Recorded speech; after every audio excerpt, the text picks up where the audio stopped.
রক্ত পড়ছে, আপনারাই বলেন যে স্পট রক্ত পড়ছে, কি লোকজন থাকা সম্ভব? যেহেতু আপনাদের অথরিটি আছে, আপনাদের সাথে আচ্ছা, কর্তৃপক্ষ ছিল।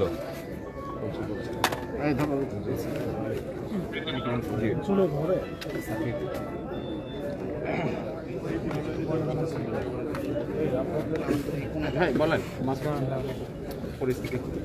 ধন্যবাদ। আমরা এই এক ঘন্টা আগে সংবাদ পাই যে পলিটেকনিকের যে লতিফ ছাত্রাবাস, এই ছাত্রাবাসে ছাত্রদের মধ্যে একটি মারামারির ঘটনা ঘটছে।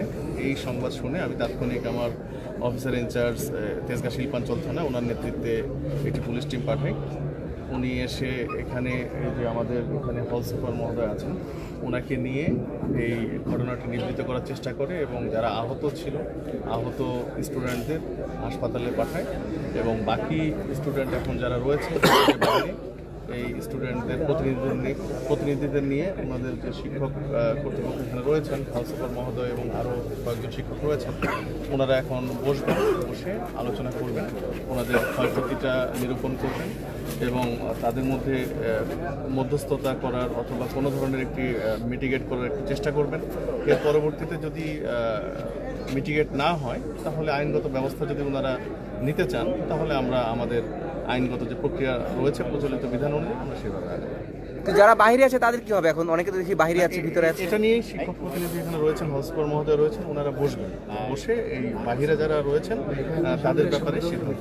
প্রাথমিক অবস্থায় হল সুপার মহোদয় বলেছেন 4 জনকে ইনজুর্ড পেয়েছেন, একজন একটু সিভিয়ার, বাকিরা হালকা ইনজুর্ড ছিলেন।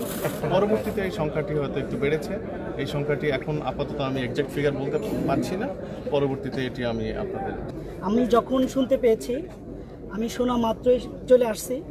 আসার পরে আমি দুইজন গ্রুপকে দুই দিকে পেয়েছি। আমি ভিতরে ঢুকে পাওয়ার পর আমি যতজনকে অসুস্থ পেয়েছি আমি তাদেরকে হসপিটালাইজড করার ব্যবস্থা করেছি। এই মুহূর্তে আমাকে এই ঘটনার সূত্রপাত কিভাবে হয়েছে এটা একটা তদন্ত টিম ছাড়া আমি এই মুহূর্তে এসে সেটা শুধুমাত্র অসুস্থ যারা আছে তাদেরকে সুচিকিৎসার ব্যবস্থাটাই এই মুহূর্তে আমার কাছে প্রাধান্য বেশি এবং তাদের সুচিকিৎসার ব্যবস্থা করছি।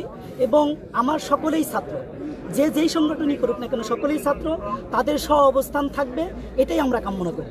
এবং আমি 2 সভাপতির সাথেই কথা বলেছি, তারা আমাকে আশ্বস্ত করছে তারা আমার সাথে কথা বলে আমরা বিশ্বাস করি আমাদের ছাত্ররা সবাই তাদের সাময়িক যে ক্রোধ ছিল সেই ক্রোধ থেকে নির্বৃত্ত হয়ে তারা তাদের স্ব অবস্থান বজায় রাখবে এবং ক্যাম্পাসের শান্তি শৃঙ্খলা বজায় থাকবে। আমাদের ছাত্রদলের যিনি প্রেসিডেন্ট আছেন উনি দূরবর্তী স্থানে আছেন, উনি আসতে 1.5 ঘন্টা সময় লাগবে। উনি বলছেন ওনার প্রতিনিধি পাঠাবেন, ওনার প্রতিনিধি পাঠাইলে শিবিরের প্রতিনিধি আমার পাশেই আছেন, আমরা যত দ্রুত সম্ভব এটাকে মিটিগেশন করতে। 2 দলের পক্ষ থেকে এই সংখ্যা বলে নাই, বলছে হতাহতের সংখ্যাটা অনেক বেশি।